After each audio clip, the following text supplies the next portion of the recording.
Hey guys, welcome back to my channel. If you're new, my name is Desiree and this is your go-to channel for everything Korean and Japanese beauty, as well as travel vlogs of all the cool places that you can go and the good places to eat. So make sure you subscribe so you don't miss any of my new videos. Okay, so for today's video is going to be another installment of my American product versus a Japanese or Korean product. So in this series, I pick an American product that is highly rated, everyone's favorite or like holy grail item, and compare it against a Japanese or Korean beauty product that might be a great dupe or alternative, or just a product that I think that should be on your radar. So I test out the American product on one side and the Japanese or Korean product on one side of my face, wear it for a full day, and kind of give you my final thoughts and the final verdict of which side wins, American or Japanese or Korean. So for today will be brow products, and of course I had to pick the Anastasia Beverly Hills brow products because it's pretty much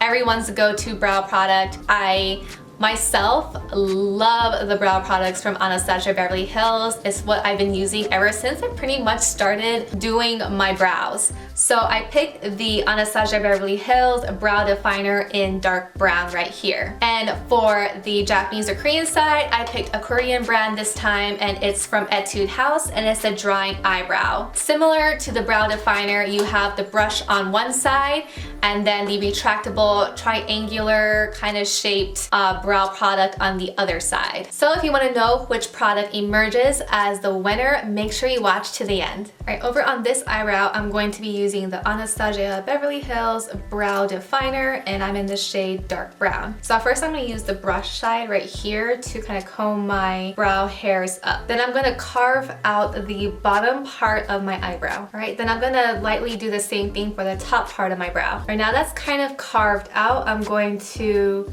again use brush strokes, but kind of like in the middle of my brow to kind of fill in any sparse areas. And I'm using the flat side of the brow definer to really get into the empty parts. So I especially have it on the right underneath the arch part. So I'm gonna take the brush part again and use that to kind of blend out the front part so there's no harsh edges. And I'm also going to blend out the tail end to also make it look a little bit more natural and more elongated. So I really love the Anastasia Beverly Hills brow definer. It's just so easy to use. It just applies so nicely. Like I just been using like the gentlest pressure on my eyebrows, but the pigment still transfers. It's so easy to blend out, and it's great for anyone who needs to get their brows done flawlessly in a short amount of time. For this eyebrow, I'll be using the drawing eyebrow by Etude House, also in the shade dark brown. So I'm just gonna do the same steps I did for this eyebrow, which was carve out my brows and fill in empty spaces, and then blend with the brush. As far as the application goes for the Etude House side, I felt like I had to add a little more pressure to get the pigment on there. I couldn't get away with just using a light feathery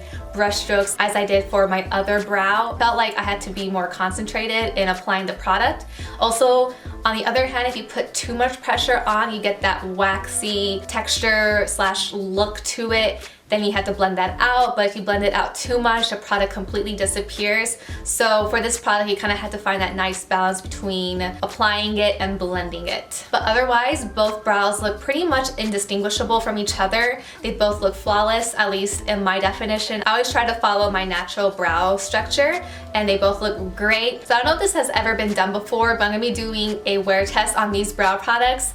I know brow products are really known for their longevity, so I'm pretty sure that there's not going to be any changes to how my brows look, but I'll do it just in case, so make sure to stay tuned to the end to kind of see my final verdict. Okay, so it's been about 8 hours since I applied my makeup and my brows, and as expected, both look just fine. Brow products never really give me a hard time in terms of staying powders. So let's move on to the final verdict. So it really comes down to how well the product applies and how it blended out. And I would have to give it to the Anastasia Beverly Hills brow definer. After blending out my foundation on my face, the second thing that takes the most time are my brows. So I really like a product that can apply fast in the way that I want it. And this product here just never fails me. I always kind of get the brows that I want in a short amount of time. And while the drawing eyebrow by Etude House House was a little bit harder to apply and blend due to its waxy texture.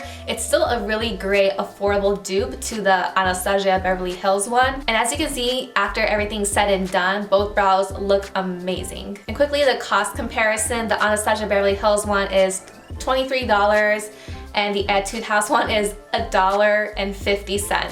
So if you are looking for an affordable dupe, definitely check this one out. But I do have to give this brow definer by ABH the win for this video. Let me know what you think of this video in the comment section below, and also any other suggestions that you have in future videos in this series. I have a couple other products lined up, so please be sure to subscribe so you don't miss any of my new videos. I upload every single Wednesday. Also, don't forget to give this video a big thumbs up and hit that notification bell. Alright, thank you guys so much for watching, and I'll see you next week. Bye!